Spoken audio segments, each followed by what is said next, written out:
नमस्कार, मैं कृपा शंकर, आप इनसाइडर लाइव देख रहे हैं। आपको बताते चले कि बिहार पुलिस में 18,000 पुलिसकर्मियों का एक तरीके से कहे तो प्रमोशन तो हो गया, लेकिन कहीं ना कहीं जो वेतन है उनका पुराना ही मिलेगा। एडीजी जीएस गंगवार ने आज प्रेस वार्ता करके कह दिया कि गृह विभाग से ये मंजूरी मिल गई है। जो लोग प्रमोशन का इंतजार करें, प्रमोशन तो हो रहा है, लेकिन उनका कहीं ना कहीं वेतन जो है पुराना ही मिलेगा। पहले सुनाते हैं क्या कुछ करे एडीजी जीएस गंगवार। पुलिस मुख्यालय की विशेष प्रेस वार्ता में आप सभी का स्वागत है। एक महत्वपूर्ण सूचना और जानकारी आपको देने के लिए ये विशेष प्रेस वार्ता का आयोजन किया गया।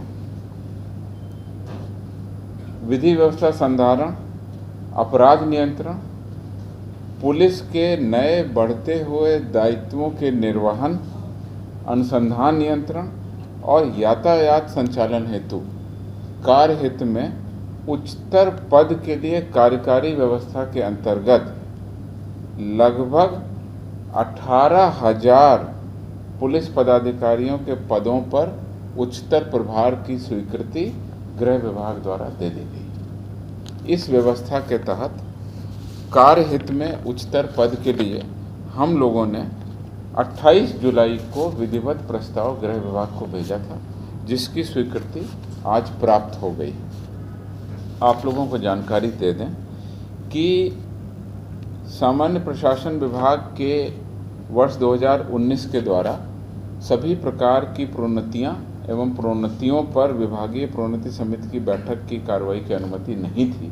इस कारण से प्रोन्नति बाधित थी। इस कारण बिहार पुलिस के विभिन्न रैंक में काफ़ी अधिक संख्या में रिक्ति उत्पन्न हो गई थी, जिसका कुप्रभाव विभिन्न प्रकार के पदों के दायित्वों के निर्वहन में पड़ रहा था। सहायक अवर निरीक्षक में 15,000 लगभग स्वीकृत पद थे, जिसमें से रिक्ति करीब 9,367 पदों की हो गई थी। कुल लगभग 60% रिक्ति हमारी एएसआई के पदों में हो गई थी। दरोगा में 7,400 के आसपास प्रोन्नति पदों की रिक्ति, जो कि लगभग 71% है। परिचारी प्रवर में बहुत दिनों से जो सार्जेंट मेजर का पद है, उसमें सार्जेंट की नियुक्ति नहीं होने के कारण 98% रिक्ति थी। पुलिस इंस्पेक्टर में 1,322 पद खाली थे, जो कि कुल स्वीकृत पदों के हिसाब से देखें तो 60% की रिक्ति थी। पुलिस उपाधीक्षक में प्रोन्नति से भी लोग जाते हैं और डायरेक्ट रिक्रूटमेंट भी होता है। प्रोन्नति पदों की रिक्तियों को देखें तो 61% की रिक्ति थी।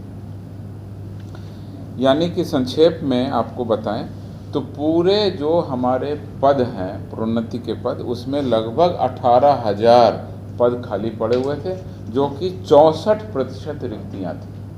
और इन रिक्तियों की जो आपकी विवरणी बताई है कि दरोगा में 71% और बाकी तीनों रैंक यानी एएसआई, इंस्पेक्टर और डीएसपी में लगभग 60%, कुल 64% की रिक्ति हो गई थी। इसका कुप्रभाव पड़ रहा था। इसके अलावा हाल के दिनों में पुलिस के नए दायित्व और नई कर्तव्यों की जो आयाम बने हैं, जिसमें मुख्य रूप से ईआरएसएस डायल 112 की सेवा, उसके अलावा साइबर थाने, उसके अलावा महिला हेल्प डेस्क और स्मार्ट सिटी परियोजना के अंतर्गत यातायात संचालन के लिए विशेष जो प्रबंधन किए गए हैं, इसके लिए भी अतिरिक्त पदाधिकारियों की आवश्यकता पड़ रही थी। इन नए दायित्वों के निर्वहन के साथ साथ जो हमारे मूल कार्य है थानों का, उससे पदाधिकारियों को कुछ को हटाकर इन नए दायित्वों में लगाया गया था। इस कारण मूल कार्यों को करने अर्थात थानों में अनुसंधान और विधि व्यवस्था के संधारण में मानव संसाधन में काफ़ी कमी हो गई थी और इन नए दायित्वों को भी कारगर रूप से निभाने के लिए संख्या पर्याप्त नहीं थी।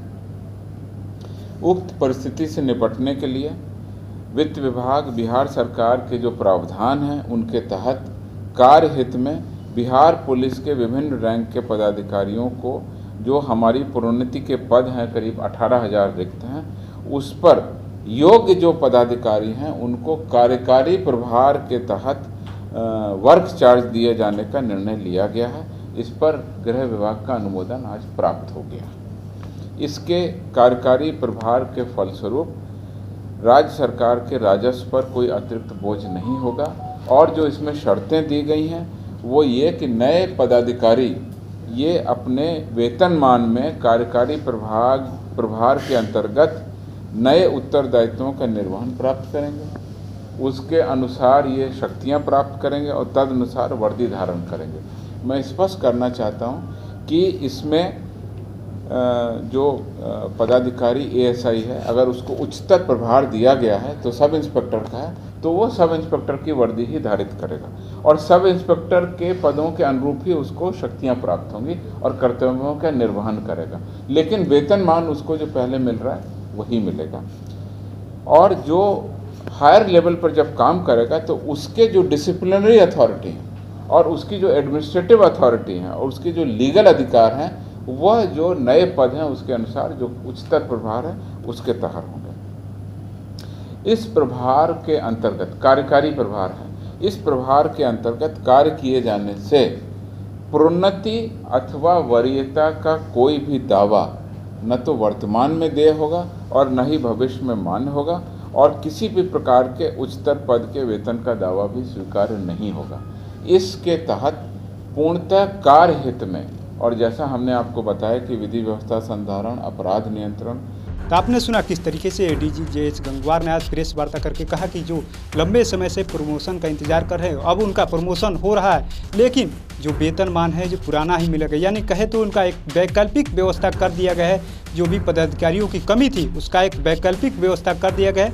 उनका वेतन पुराना ही मिलेगा, यानी जो एसआई के पद पे हैं तो उनका एसआई का ही वेतन मिलेगा। लेकिन अब उनकी रैंक जो है डीएसपी हो जाएगी, एएसआई वाले एसआई हो जाएंगे, लेकिन एएसआई का ही वेतन उनको दिया जाएगा। तो ऐसे ही तमाम खबरों को देखने के लिए इनसाइडर लाइव देखते रहे।